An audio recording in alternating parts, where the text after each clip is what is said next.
Hello and welcome to this edition of Closing Trades, and what a rip-roaring start it has been to this week. Another 1.5% higher as we speak right now. We're at the session highs, clocking in and closing in on a solid 350-point gain for the Nifty.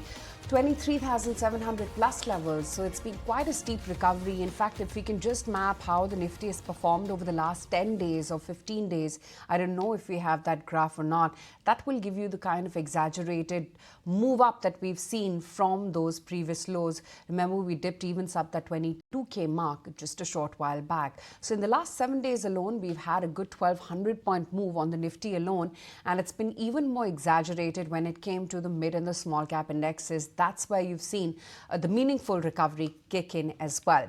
What's leading the charts today, it's really banks all the way. Look at a Kotak Bank that's almost knocking down over a 4.5% gain. Axis is higher by about 3%. There's Bajaj Finance, of course, which has looked very, very smart today as well. Bajaj Finserv, Bajaj Finance, both those stocks looking very smart. SBI holding up 3.25%. And what's surprising is the technology from those completely oversold levels. I mean, as recently as Accenture came out with its numbers, you had these stocks bottom out and get thrashed out. From those gap down lows, that recovery has very smartly sustained, and it's no different today as well. Nifty IT2 sitting at the top of the day. Other than that, of course, there are the likes of an NTPC and L&T. These are also stocks. Reliance holding up 2%. Tata Motors has inched up 2% higher. All these stocks are holding out very, very smartly in trade.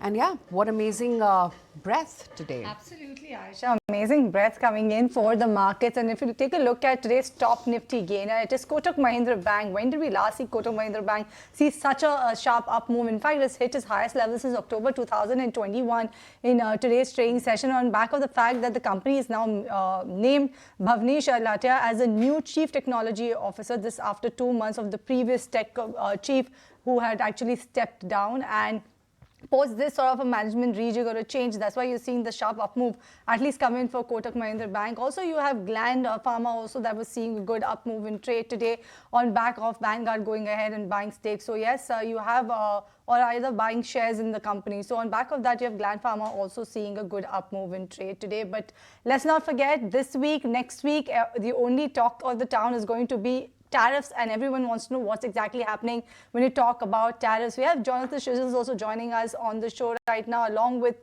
Kunal as well as Naresh. Very good afternoon to all three of you. And Jonathan, let me come to you. And now that you're seeing a good recovery in the markets, key question is, will this be sustainable given the fact that we are actually staring at the big date now, April 2nd? Yeah, absolutely. I think it is very, India's outperforming the likes of China in the very short term. Obviously, we had seen some excitement in other emerging markets, particularly Chinese ones. But I think overall there is this move potentially in the short term out of the US, and emerging markets in India looks quite attractive, and obviously India had come off some way. So I think yes, it looks attractive. Not sure we're going to push back up to all-time highs anytime soon, but certainly for the time being, I think the market probably has still further upside. Still further upside. Kunal, are the charts also indicating the same? Yeah, very much. So, right now we are at a point where after this 1,600 point rally, we are expecting that maybe markets could get into some kind of volatility. But I think this is classic, trend breakout for the index. So the best part about the charts for the Nifty so far is that today, after this gap up, we've seen the third gap, for the index. So, third gap generally is a breakout gap for asset classes or for stocks or for indices in this case. And typically that becomes a solid base or a support for the index. So which means now, in the morning we were discussing 23,000 as a base or a support for the index. Now we are looking at almost a 400 point jump to that base. So 23,400 becomes now a fresh support for the Nifty, and keeping that as a stop loss or a support point, I think we could now be looking out for even 24,000 mark for the index over the next few trading sessions probably. Wow, 24,000. And when was the last time we actually heard that sort of a number coming in for the index? Naresh, what's your take? Banks are the one that will lead this rally going ahead again? So clearly banks have been the leader. First, they did not correct as much as the Nifty, and now in the recovery, there is leadership. And there have been some very sharp moves. So if you look at, say, ICICI Bank out of nowhere has come all the way to all-time highs. You have Kotak Mahindra Bank hitting multi-year highs. You have HDFC Bank again coming back closer to that same 1800 odd levels, very close to those levels. And even the other names have started making a bounce back. And the whole financial services pack also. So Bajaj Finance at an all-time high. You have a lot of small NBFCs which are up 20% in the last 2 weeks. So the structure is positive for leadership coming in from the banking and financial space. On the Nifty, 23,800 to 24,200 is a stiff area of resistance. You have the 200-day moving average, the previous highs. Similar levels for Bank Nifty is closer to 52,000. So at some point of time, there could be a downtick from those zones coming in. So closer to those levels, you want to be booking profits over there. Okay, that's the take on the index alone, but so many buzzing spaces. And let's pick up some of these stocks one by one and tell you what exactly are you seeing. Of course, there's IGL as well as GAIL, which are sensitive today. The PNGRB, remember, has initiated a public consultation process to amend the pipeline tariff regulations. And both these stocks are actually holding up as we speak right now. Naresh, I don't know how closely you've been tracking the prospects of an IGL and GAIL, but anything on the charts? So they've gone through, say, IGL itself has been a tough stock given the volatility it has seen, but ended up at the lower end of the range only. So look at the last 5 years, the stock has made 150, 180 back in COVID lows, as well as in 2022, as well as in 2024-25. So that's been a tough call. Over the highs, it has been 280. So right now we are in the middle of the range, but if it starts sustaining about 220, that would imply the trend has finally changed. So a lot of these names have corrected a lot, and trying to make bases where it could be a good entry point for the long term if the trend changes from here, upside could surprise. Very interesting article actually coming on Wall Street Journal saying that the US is planning to exclude the sector-specific tariffs on April 2nd. A lot of flip-flop when you talk about that particular front. What the sources have told the paper is the fact that the sector-specific tariffs are now not likely to be announced on April 2nd. Remember, in February itself, Trump had indicated that he will look to impose auto tariffs in the neighborhoods of about 25% and similar duties on semiconductor as well as pharmaceuticals. We're talking about auto in particular. What's your take on auto pack, Jonathan? And also given the fact that back home, we've not seen that great of sales data, at least for 4 to 5 months on a trot. So what's your take coming in on the auto pack? And if you like that entire space, which is the bigger bet, four-wheelers or two-wheelers?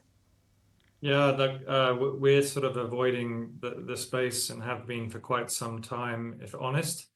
It's been a difficult space. There's obviously a lot of competition in the space, and obviously there's technological, or it's shifting with the whole EV cycle, and obviously what's going on with China exports. So we've sort of kept away from it, if honest, and if we did have preference, it would certainly be in the two-wheeler space, but even in that space, I think competition is very intense. So it's not an area we've looked a great deal at, if honest, at the moment. On autos. In the meantime, let's just take stock of what Nifty Pharma has done in the last 1 week or so, given its sensitivity as well to what's going to come about with the tariffs. Nifty Pharma in the last 7 days has been quite okay. You've had a lot of US FDA clearances as well come by with nil observations, which is why some of these mid-cap pharma stocks were sensitive. But Jonathan, would you say till April 2nd, maybe avoid any trades within pharma, or for that matter, the rest of the tariff-sensitive sectors? It's very difficult, isn't it? Because every day we wake up, we get a different piece of news. 1 minute they're on, next minute they're off. Different type of tariffs. It doesn't. Markets generally dislike uncertainty, and clearly we're having a lot of uncertainty at the moment.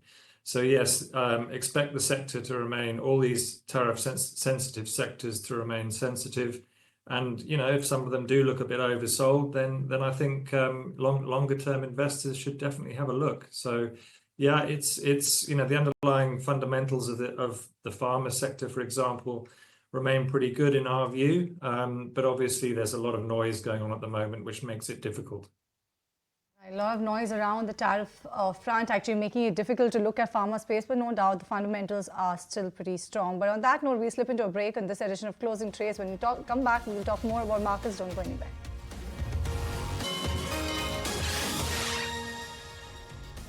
Welcome back. You're watching Closing Trades right here on ET. Now, we are only building on to gains when you talk about the markets, especially the broader markets, also supportive in trade today. But yes, you can't take your eyes off Nifty Bank as well, because that one is also outperforming the benchmark indices right now. But talking about banks, my colleague Anurag Shah caught up with the ICAI president who spoke about IndusInd Bank and the roadmap going ahead. Listen into what he had to say. We take a call whether it has to be taken care by FRB. So nothing has been done as of now. FRB, when it holds its meeting, they will consider and see if anything has to be taken care of. We are not at the moment aware of any shortcomings. The media reports are separate things, but we have not got any documents that could ultimately come and prove that shortcoming was there. But in a larger parlance, we need to understand the derivative reporting, how the exposures are created, how market margins are settled. These are issues which needs to be pondered upon by chartered accountants, particularly by auditors of large banks. So we have been emphasizing this fact, and we have made aware our members that they have to work in tandem, again, with the best practices internationally on derivatives. Okay. Sir, but there were reports quoting you only that your FRB committee will take up the IndusInd Bank issue. So, do you think it will be taken up going ahead? See, boss, it is an arithmetical thing. I can't say we can take it. If there is some shortcoming, we have all the rights to take it, to educate our auditors, or see if it is failing somewhere, to refer it to the disciplinary committee. That is our right and prerogative. But we have to examine the documents, see what is there, and then take a call. No examination has not been done. The press has been asking us whether we can take. Yes, we can take it if we intend to. But there is a logic behind it. We have to look into the basic structure of accounting, what has happened, what has transpired, and if we feel that something is lacking, then we could refer it to, or the FRB could take it for their examination. Okay, that's that right now from the ICAI president. In the meantime, just looking at the market, and the IT recovery seems quite surprising. Jonathan, your take on IT, given its susceptibility to not just the entire AI transition, but also tariffs, perhaps. Yeah, absolutely, and clearly, it's been a tough space. Yes, it's rebounding in the very short term, but no, we still like it longer term. And obviously, it's unfortunately another sector that's got wrapped up in the whole tariff and everything going on in the US, particularly with obviously the cuts to US government spending, which certainly Accenture was talking about, a little while back. So that's hurt the sector, but obviously it has come off a long way. Valuations look pretty good to us. We have exposure to the sector. We're comfortable with this sort of medium to longer term views of what that sector offers. So yeah, we're happy with the sector, but it's obviously been a painful ride the last few months. That's a take coming in the tech pack. Kunal, coming to you, how is the tech pack looking to you actually, particularly given the fact that there are a lot of news flow surrounding this one? But on the charts, do you think that this one will also lead the market rally along with banks? See, we are at a very critical point for the Nifty IT index. I call it critical because on the charts specifically, in the last 1 month when the IT index was falling down, there were 3 gaps which were created for the IT index. The first resistance now is at 37,500, 600 zone for the IT index. We are almost at 37,300 for the Nifty IT in the IT index, which means we are very close towards breaking out of that first gap resistance for the index. This could be very interesting because if we've seen this historically also, that when stocks try and fill in the first gap, which is on the downside or on the upside, they tend to reverse the course of the immediate trend, and that could, I think, lead to more of short covering for the indices. And I've also looked at the charts for the Nifty IT stocks, the large cap names, TCS, etc.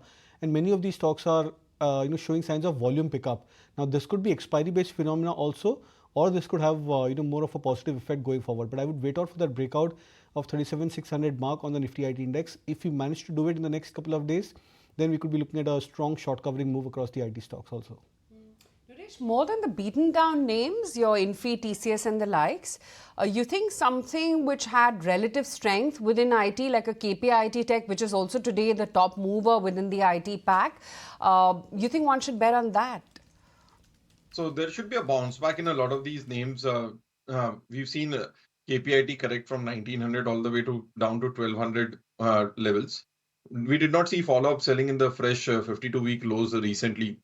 So that indicates it could go back to 1450.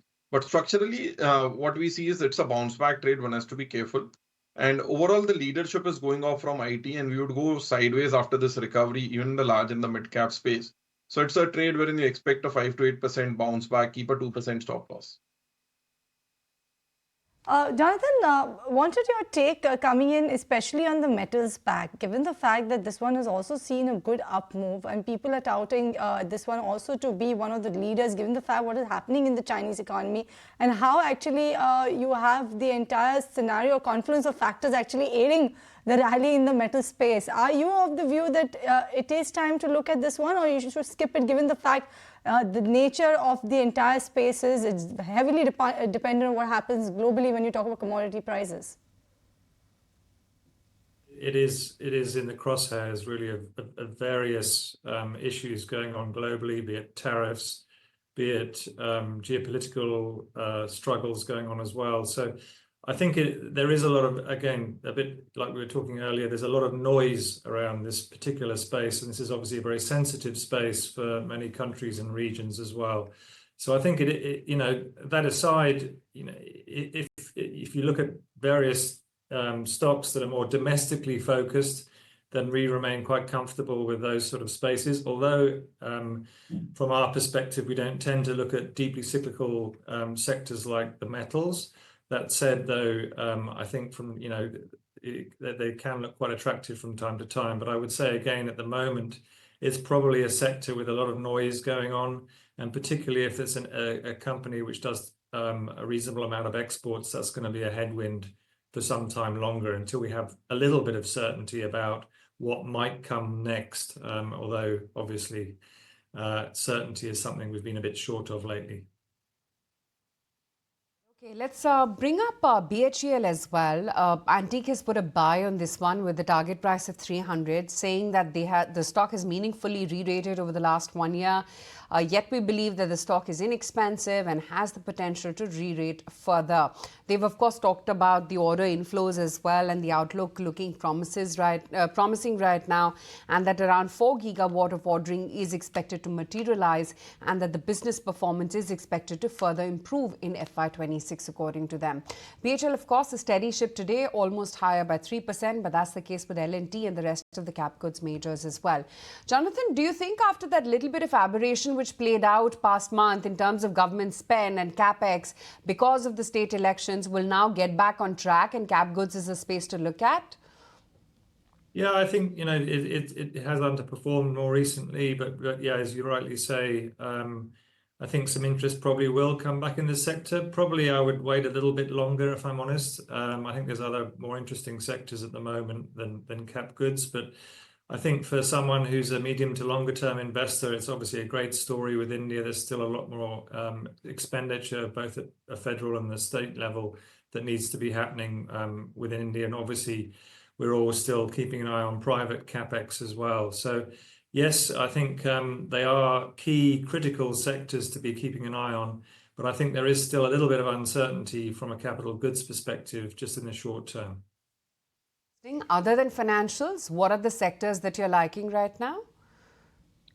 Yeah, I think, as we said a moment ago, I think IT has come back some way. Yes, short term, probably there is still uncertainty, but we'd rather be looking at sectors which have come off where we think medium to longer term there's still a good story around. So we like IT, selective healthcare as well. And a sector an area which is sort of a bit unfocused on remains the whole FMCG space as well. So yeah, those are longer term stories. That's the sort of stuff that we tend to play in those areas.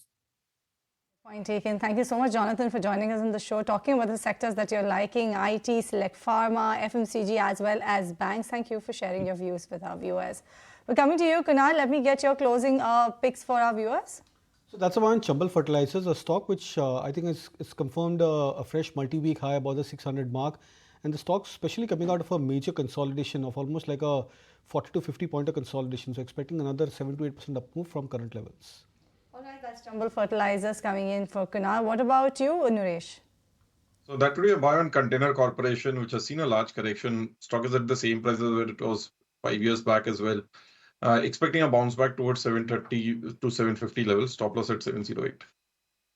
Okay, let's take a very quick break on that note. As we do that, with the US equity markets dropping, in fact, drastically to sub 50% levels in just 1 month, and Trump's tariff rhetoric as well, constantly rattling sentiment.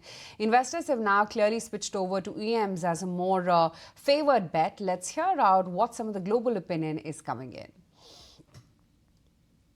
Yes, India still trades at a premium to emerging markets, but is a much smaller premium than it was before the correction about 3-4 months ago.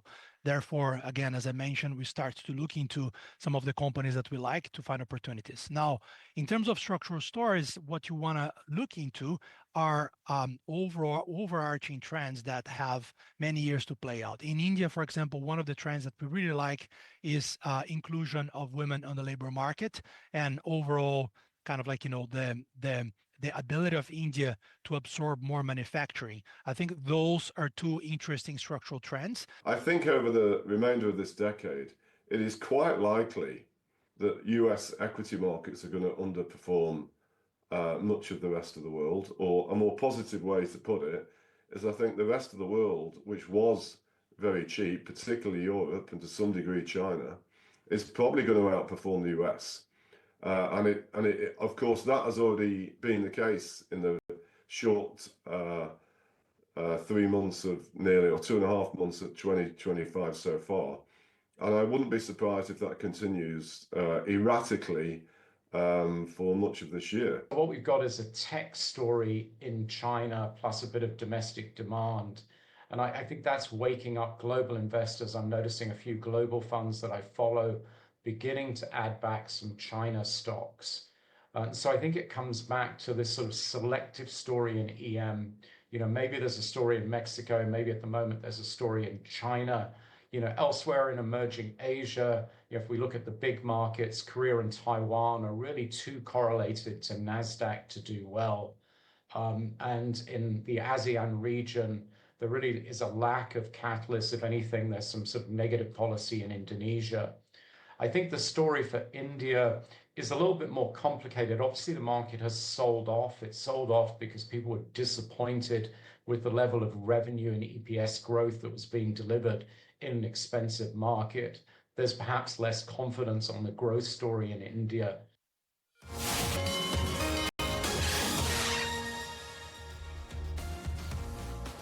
Continuing to hold on to the gains, we're pretty much around the high point of the day, currently at 23,633. A little bit of a ebb off, but that's okay. The breadth of the market as well is holding good, with names like IREDA now up 8%, Policy Bazaar higher by nearly 5.5%, Angel One higher by 5.5%, HAL's looking so smart, about a 5.5% gain coming in there as well. And then KPIT Technologies, which is the top IT mover, holding up 5% as we speak right now. There you go, a 200-point move coming in on HAL, and KPIT as well, higher by nearly 5% as we speak right now, almost touching that 1,400 per share mark. But here's a big exclusive interview. We caught up with Vinay Dubey from Akasa Air in our studios this morning about their business outlook and future plans. Let's hear out an excerpt of that chat. We've ordered another 199, almost 200 more. Oh, I lost count after 100. Correct. So that's correct. So that's about 226 aircrafts coming in next 5 years? Yes, well, we've got 27, so 199 coming in the next 7 years. 7 years. Yeah. How will that get added up every year? Is there a calendar you can share with us? It's not a calendar, but I'll say a couple of things just to give you a sense that our expectation is that as we cross 2030, Akasa will be one of the 30 largest airlines in the world by aircraft count. Just to give you a picture, in the world? In the world. Which is the largest airline in the world? Today it's United. How many by aircraft? They've got have? over 1,000 aircraft. Okay. Right? So, look, we don't hope of getting there, but in the next 5 to 7 years, Akasa will be one of the 30 largest airlines in the world by aircraft count. Just to give you a sense of not just Akasa, but the excitement around aviation in India as a whole. So that gives you a sense of, the aircraft delivery. While I can't give you a year-by-year number, I can tell you that the growth is going to be pretty spectacular and is going to put us in the map in terms of global airline sizes. For a market like India, which is still very sensitive to pricing, and the air travel is acceptable as long as it is affordable. Correct. What is the size of aircrafts that Indian markets can digest? Could it be 2,000? Could it be 2,500? What's that number at which you would say it's healthy for the industry and it is great for the passenger? Yeah, so I think it's much more than that. Okay. Let me give you a sense that 5 years ago, China had 3,500 commercial aircraft, Okay. right? 5 or 6 years ago. Okay. 5 or 6 years ago, the US had 7,500 commercial aircraft, right? And so for us, hovering, short of 1,000, so we have maybe 700-800. I think that number, given the geographical size of the country and the 1.4 billion population, there's no reason why we can't work our way up to 6,000-7,000 aircraft, So- which is what the US had, several years ago. So it will take some time. It's not in the next 3 to 5 years that we're going to see 6,000 or 7,000 aircraft. But as a country, for us to have 6,000 or 7,000 commercial aircraft over the course of the next 20 or 30 years is not out of the realm of possibility. Okay, 20 years is a really, really long time. Yeah. Right. So let's Sure. make it 5. In next 5 years, how many aircrafts Indian industry I think can digest? 1,500. 1,500 Yeah. 1,500 In the next aircrafts? 5 to 7 years. The total aircraft? Yes. Okay, so Yeah. 1,500 We've got aircrafts. 800, we'll double Okay. easily. Okay. And the markets can digest it. Absolutely. So where are you planning to go next now? I'm planning to go from here to the office. I have a lot of work to do. I believe in work-life balance, but with a young company, it's not just me, but you need dedication from 4,500 employees that we have today that I'm extremely proud of. And How many so employees do you have now? Just about 4,500. Okay. And when will that number become 10? Over a matter of time, I think in the next 3-4 years. I have not calculated, so I may be wrong by 1 or 2 years. But look, when you get planes, you need people, right? In our industry, as planes come in, you need people. I will tell you that's one of the most fulfilling aspects of building a business is not just the employment, but seeing people's careers grow. Because aviation is one industry where 1 or 2 or 5 or 10 people cannot run it. You need 4,500 plus people to actually do a good job and provide the on-time performance that we're so proud of. All right, so that's the exclusive interview with Akasa Air's founder and CEO, Vinay Dubey. You can actually catch that entire episode through the course of the day or on our social media platforms. But let's move on to an ET Now exclusive story. The government has set ambitious energy target to become self-reliant by 2047 and is adopting a nuclear power source-based energy on a massive scale. Indian Railways is likely to take a lead as the national transporter and aims to meet a significant portion of its energy requirements via the nuclear power-based energy. Samir is here with all of the details. So, Samir, over to you. The government has set an ambitious target to become self-reliant in energy sector by year 2047, and to achieve this target, it seems that the Indian Railways is taking the lead because Railways is now looking to go for the other means of energy for meeting its own requirement. What we are picking up from our sources that Railways is in talks with the PSU NTPC, National Thermal Power Corporation, so that they can procure energy from the nuclear power-based plant. And NTPC is now actively considering the option to set up a dedicated nuclear power plant that will help to meet the energy requirement of railways, not the full requirement, but a significant portion of the total energy requirement of railways. Railway estimate that by year 2030, the energy requirement of the national transporter will be somewhere around 10,000 megawatt per year. And in the initial phase, the energy requirement through the nuclear power plant will be somewhere around 1,600 megawatt. So there is a very promising sort of a future of nuclear power-based energy consumption in the railway sector. And that is the reason that now NTPC is looking to come up with a dedicated nuclear power plant that will help railways to meet its energy requirement. And it is not just about NTPC. Railways is also in talks with the other PSUs for the nuclear power plant-based energy. For example, it is Tarapur Atomic Power Station, which is there in Maharashtra, Rajasthan Atomic Power Station, Madras Atomic Power Station, Kakrapar Atomic Power Station. So these are a couple of PSUs where the talks are actively going on, and Railway understand that they will soon finalize the entire paperwork, the entire terms and conditions will be finalized, and then they will be inching forward. Okay, that's that on in a very critical meeting, and we'll get you, of course, the latest updates as and when we get them. But let's welcome on board Ajay Bagga as well. Ajay, hi, afternoon. What's it looking like for the market? It's quite a move that we've seen in the last 10 trading sessions, and now we're almost knocking on 24,000, another 300 points only to go. Yeah, a very welcome move, and I think the big change is the FIs moving to inflows. I think that's the big change. Globally, the rotation has started on the margin. The faster money is getting out of the US, though the US retail, the Korean retail, Japanese retail are still investing marginal money into the US stock market. So over last year, if 80% of all equity investments were going into the US markets, it's come down now to about 70%. Sentiment is eroded towards the US market, the US economy, US policy making, but the behavior has still not followed through. When the behavior follows through, there'll be much larger flows coming into markets like India.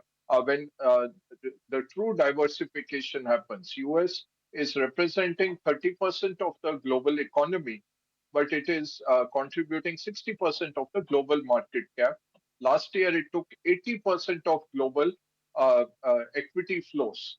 So that's the kind of exceptionalism that we have seen in an economy which was running 6% fiscal deficits with $36 trillion of debt and having to service an interest of more than $1 trillion year on year. I think Trump is more a catalyst. This was inevitable. This was coming. I think he has accelerated the move out of the US exceptionalism. Money will go to Europe. Money will come to Japan. Money is already going to China. And slowly the money is coming back to India. Right, slowly money is coming back to India, and hopefully that sort of comeback only picks up pace going ahead. A very good afternoon to you, Mr. Bagga. The shadows are joining in the conversation. So in light of the way how the scenario is changing right now, which sectors do you think that you will be tilted towards? See, this is more top-down money that's coming in. It will go with the weightages in the index. So financials will outperform. That's what we have been saying. The turnaround that's coming is coming in defense. Around May, June last year, we were warning on defense that valuations are looking very skewed. Valuations are not cheap, but now the flow through of orders is coming. The third big thing is one huge catalyst is government expenditure picking up. See, normally at the peak last year, before the election, say January last year, the government could allocate about 1 lakh crores a month to capex and roll out orders, pay contractors. 1 lakh crore was coming in from the government on average. That fell as low as 20,000, 24,000 crores for a big chunk of last year. Right from March onwards till about September, it came down to 24,000 crores a month, went up to 45. December, we hit finally 95,000 crores. And January numbers are still being collated. It could have reached 100,000 crores again. That's the big shift that's happened. So we have blamed the markets, we have blamed the valuations. FIs, of course, went off. Earnings were not good enough to justify the valuations. But a big picture was also the national elections and the policy logjam that happened nearly for 6 months. The expenditure from the government end really stalled. If 100,000 crores you are spending normally, and you start spending 20,000 crores, what does that entire ecosystem do? What happens to all those contractors, to all that labor?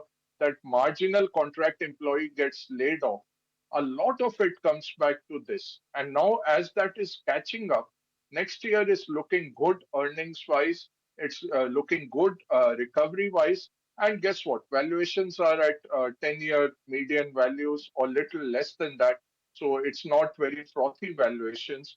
We are setting up nicely for a good rally in India, a good recovery in the Indian markets. Interesting. And that's precisely what I wanted to talk about as well right now. Some of the sectors that Ajay just mentioned. In fact, let's bring up, how the performance for the likes of L&T, BHEL, we were just tracking those sectors, some of the construction spaces like an NCC, for instance, lot of order inflows. All those stocks are doing quite well. Defense, of course, is the other pack, which has held out quite smartly. In fact, just last week, we were chatting with a couple of managements as well and getting their opinion along with some of the experts as well as to where they believe the move ahead for some of these defense companies is going to be, whether it's just about order inflows or whether they'll have revenue recognition as well, anytime soon or not. HAL right now, of course, is spiking up almost 6% as we speak right now. And BEL, which has been the other preferred one, should also come up for you on your screens. Just last week, we were talking about as to how some of those shipbuilding names as well were looking pretty smart. So the likes of GRSE, SE, Mazgaon Dock as well were looking very, very smart indeed. Kunal, a varied pool when it comes to defense, if you were just to club it under one umbrella. And last week, we were talking about strength in Mazgaon. Today, you've got a solid move coming in on HAL. Pick up one stock for our viewers.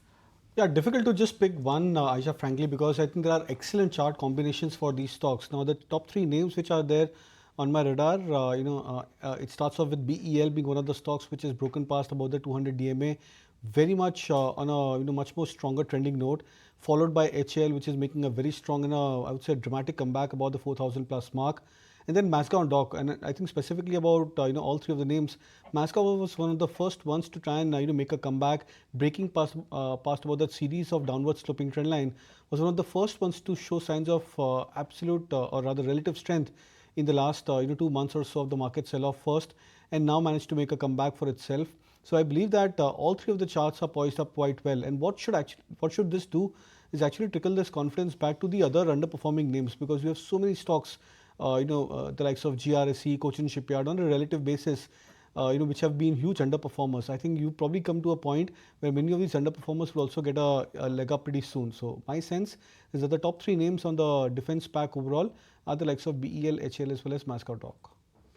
All right, so that's the take coming in on the defense pack. But Kunal, what are your BTST ideas for our viewers? So I'll go with a couple of buy calls. The first one is about Paytm. That's a chart which is making a comeback about the 750 plus mark. So would look out for targets in the range of 830. Stop loss could be now kept at 750, which is the breakout point. And the second is about IEX, something which I discussed in the morning also. Looks attractive. The stock breaking past above a downward sloping trend line above 175 mark. So targets of 186, stop loss at 170. Okay, Paytm as well as IEX, two buy calls coming in from Kunal. Naresh, what about your BTST trades? So two bounce back trades. First is a buy on Container Corporation, which has seen a large correction and has started making a comeback in the last two sessions. The stock is at the same price where it was back in pre-COVID times. So good recovery possible here. BTST target price of 730, stop loss at 708.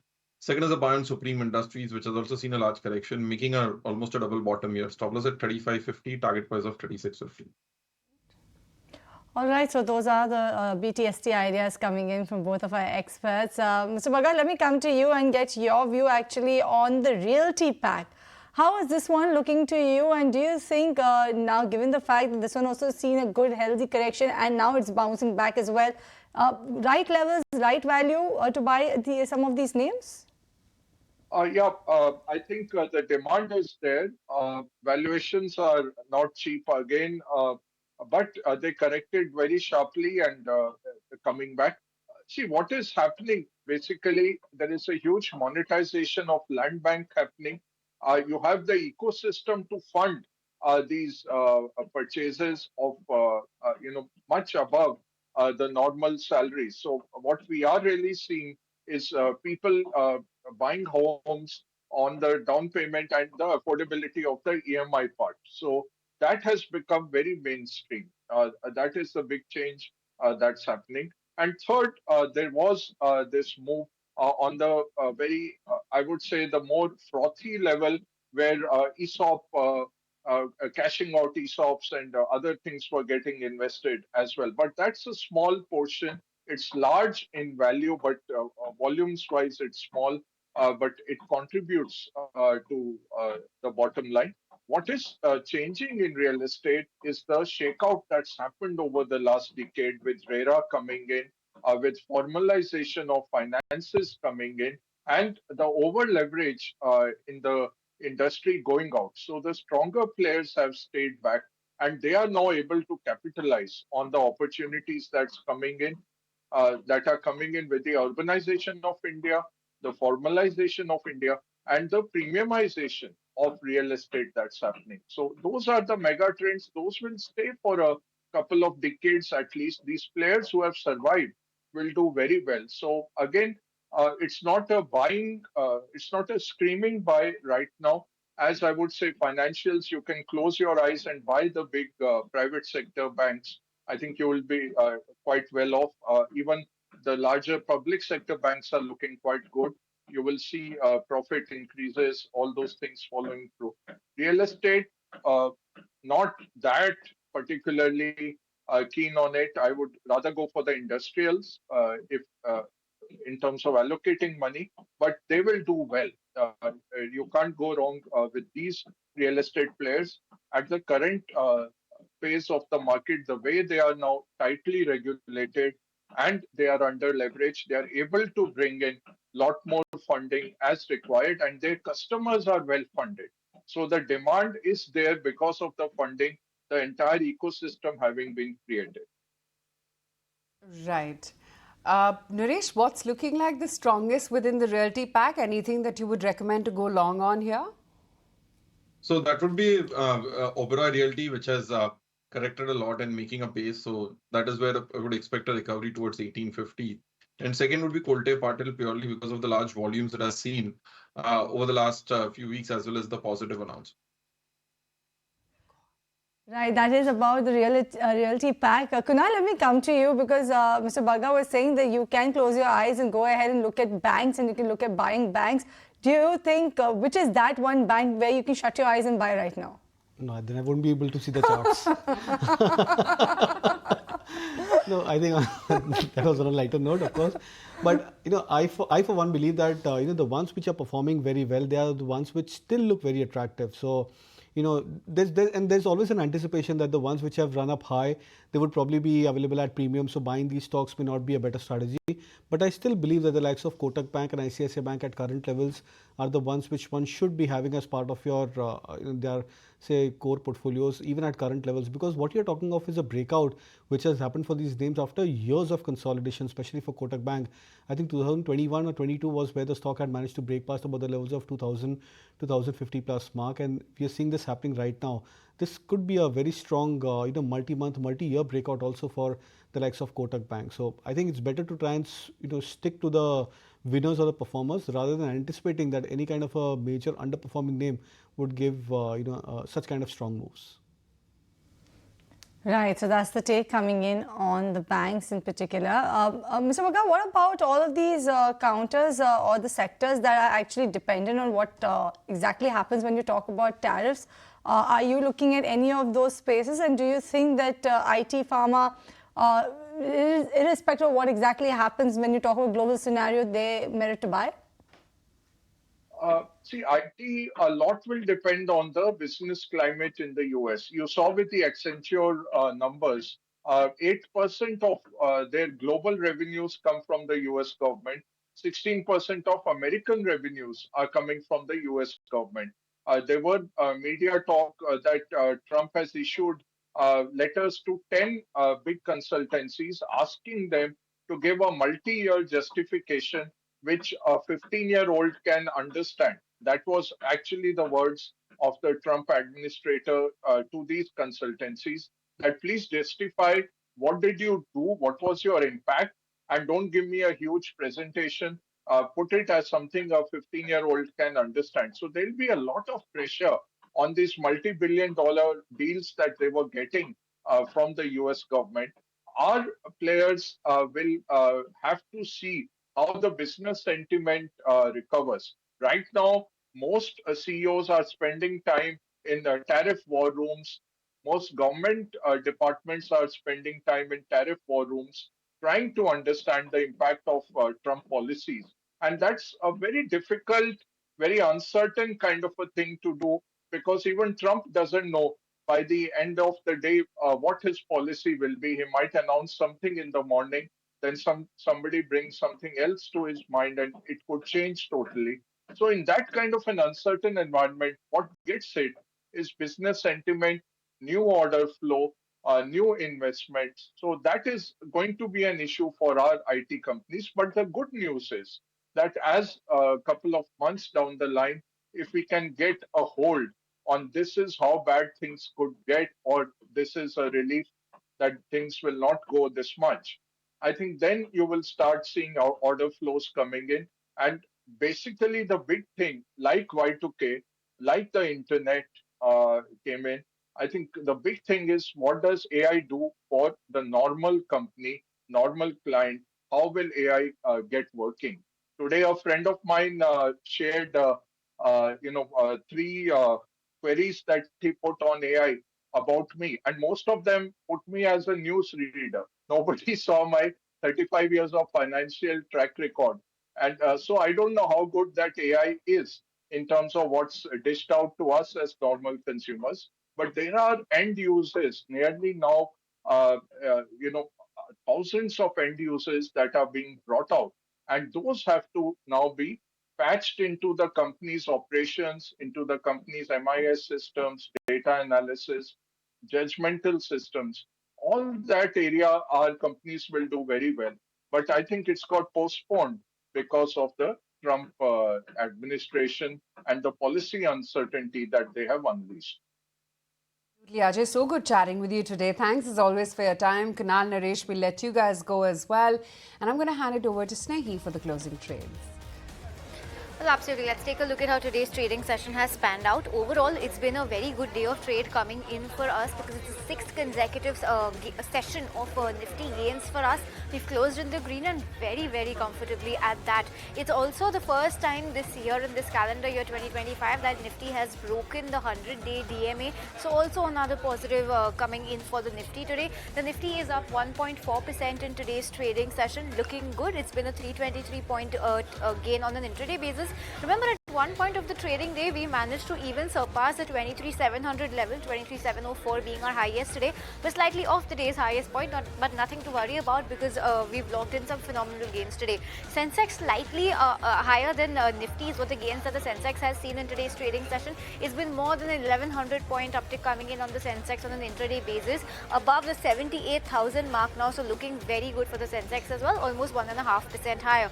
Nifty Bank is the real outperformer in today's trade because it was not only the private banks, it was also the PSU banks that were contributing to the action on the Nifty Bank today. A 2.3% intraday uptick coming in and comfortably above 51,700 is where Nifty Bank is right now as well. Let's pull up the advance decline ratio, steeply in favor of the advances today, but because of this sudden momentum that we've seen in the market today, India VIX also shot up quite significantly in today's trading session, and that was up, in fact 9% is the uptick that we've seen on India VIX today. So that is also something to watch out for, because overall, while the market breadth and the market moves have looked good today, India VIX is indicating some heightened volatility in the market, and on the back of that, that 9% uptick is what we have seen on India VIX today.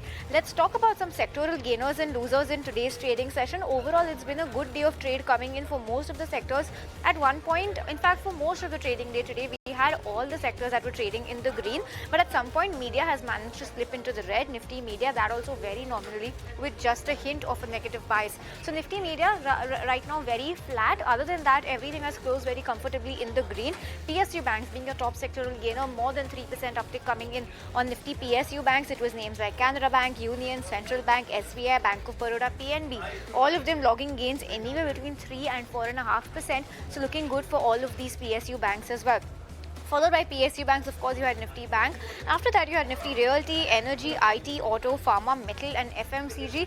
That's your gainers from most to least gaining sectors in that particular pecking order. Looking good for a couple of private banks as well. Kotak Mahindra Bank, that stock was up 4.5% in today's trading session. So looking very good for Kotak Bank, Federal Bank, Canara, SBI. All of these banks and all have done very well in today's trading session. So all in all, it's been a very good trading day. Let's talk about some stock-specific action. Then L&T was in focus on the back of its subsidiary, the green arm of the company, going ahead and exploring new opportunities. L&T, that stock was up 2%. On the back of some bulk and block deals, you had Manappuram Finance and Nazara Tech. Both of those stocks were in focus today. IndusInd Bank, on the back of the news flow that its MD and CEO and its MD and Deputy MD are not stepping down anytime soon. That's what our sources told us. And also on the back of the news flow that they have appointed Grant Thornton to look into their books. So on the back of that, stock was under pressure today, almost a 3% cut coming in. But nonetheless, it could not dampen the overall Nifty bank sentiment. Other than that, you have Reliance on the back of that shipping, the Noyan shipyard acquisition. Godrej Properties on the back of the 10 acres of land that they have purchased in Bangalore with a revenue potential of 2,500. Alembic on the back of zero Form 483 observations for their Kharkhadi USFDA inspection.